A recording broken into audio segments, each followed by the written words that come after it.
So if your spouse is wanting out, there are some very common mistakes most people make, and I want to make sure you don't make them.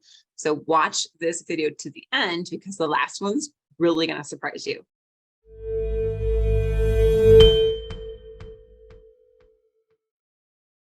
The first thing that most people do when their spouse wants out is they demand that their spouse works on the relationship with them. That might sound like, you need to work on this with me. You need to go to therapy. You need to end the affair. You need to do this for the kids. You need to honor your marriage vows. Basically, you need to change so that I can feel better about the situation. And what happens when we go into demanding is that your spouse at this point, if they're already wanting out, what is it going to do? It's only going to push them further away. You do the same thing, right? If you already made up your mind, you don't want to do something and someone's telling you you need to do it, whether they're right or not, it doesn't make you want to do it. It makes you want to pull away even more. The second biggest thing that most people do when their spouse wants out is trying to manipulate them to come back. And that can look like a lot of different ways. Manipulating them like, I'm going to take the kids from you. I'm going to ruin your credit. I'm going to wreck you financially. If you go be with that person, I'm going to do whatever I want with whoever I want. Or it might be a little more subtle, like pretending to have an affair or pretending that people are interested in you to try to make them jealous so that they'll want to come back, right? We do these things. It's not pretty, but we do them. Okay. And all of these type of manipulation tactics are going to be completely ineffective and they will backfire.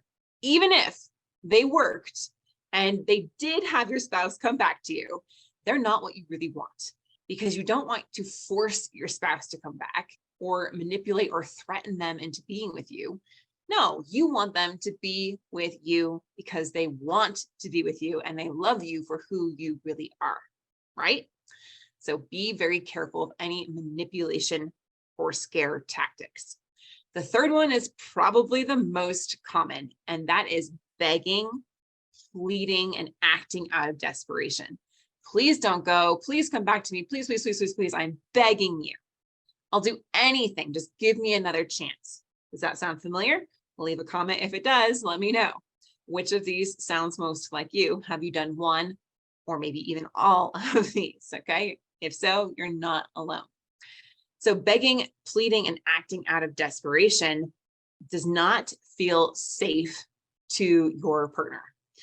We do not like to be around people that are in a lot of fear, in a lot of desperation, and in a lot of this tension, right? They will feel it and it will not feel safe to them. And they will do what? When we don't feel safe around someone, what do?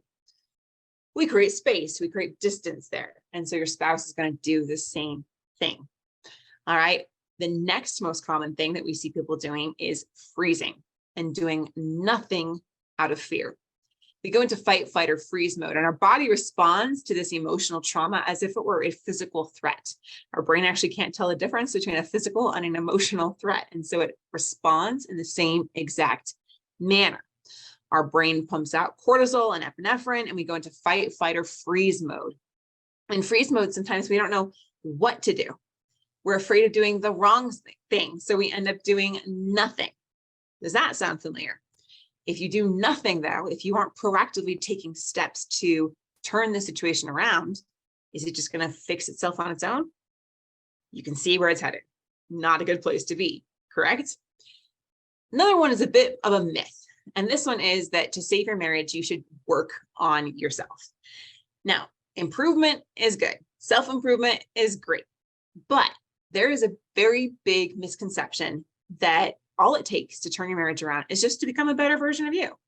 If that were true, then everyone would have a good relationship, because most everyone I know is working on themselves, but most everyone I know does not have a good, healthy relationship. Would you guys agree?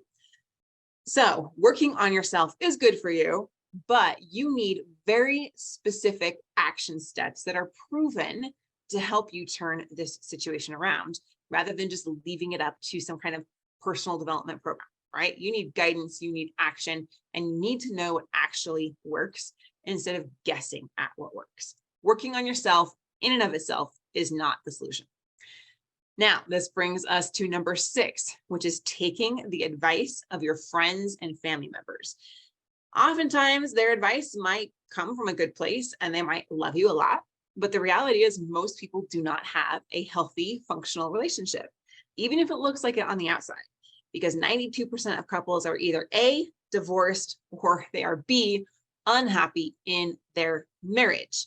So do not take advice from people whose you don't even want the results that they have. You don't want the marriage that they have in the first place. So be very mindful of who you're taking advice from. That can even apply to well-meaning therapists, counselors, coaches out there. If they don't have a relationship that you would love, then you shouldn't listen to them. All right. And that goes into number 7 here, which is blaming them for everything. If you are blaming them for everything, you have put yourself into the victim role. And the victim never prospers.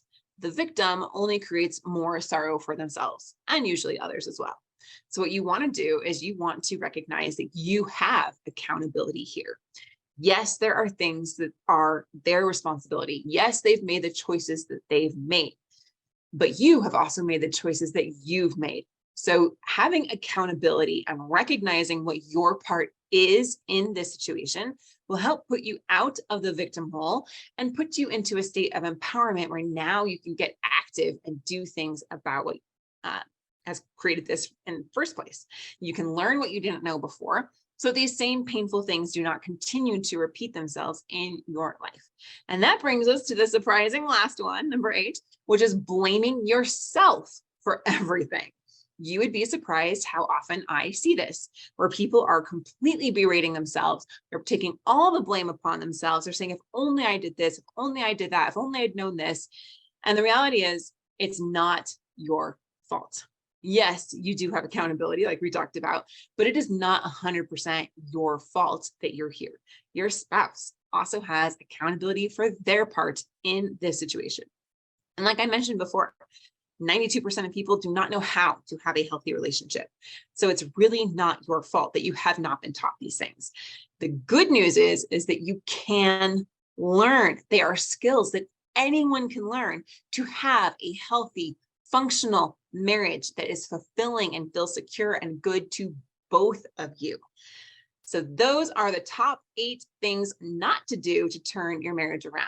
And if you want to see the ways to draw your spouse to you naturally, like a magnet, so they're attracted to, they want to be with you. They want to become a better spouse for you. They're willing to talk to you about things. They're willing to work on the relationship with you. That is exactly what we do. So leave a comment, say me, and we will get you the next steps on how to get started. Thank you guys for joining, and I can't wait to see your marriage thrive. Thanks for listening to The Thriving Marriage, your A to Z blueprint for not just surviving marriage, but thriving. Until next time, my friends, thrive on.